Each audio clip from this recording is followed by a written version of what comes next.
ایک پانی سے بھرے برتن میں ایک زندہ مینڈک ڈالیں اور پانی کو گرم کرنا شروع کریں۔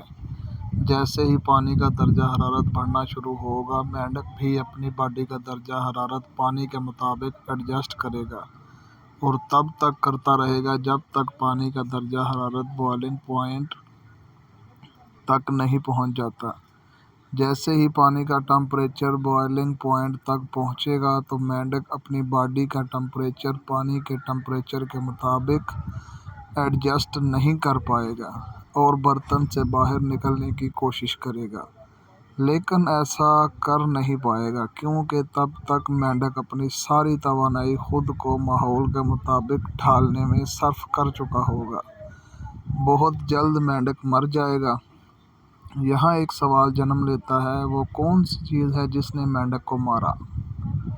سوچیے۔ میں جانتا ہوں کہ آپ میں سے اکثر یہ کہیں گے کہ مینڈک کو مارنے والی چیز وہ انسان ہے جس نے مینڈک کو پانی میں ڈالا،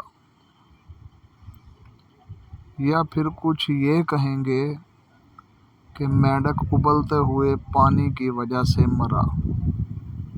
لیکن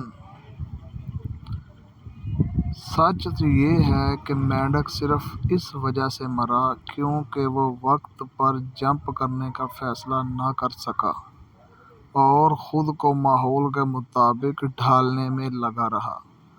پاکستان کے عوام کا بھی یہی حال ہے۔ ہر بندہ پریشان ہے، مہنگائی سے، بجلی کے بلوں سے، روزہ مرہ کی ضروریات سے، لیکن خاموش ہے۔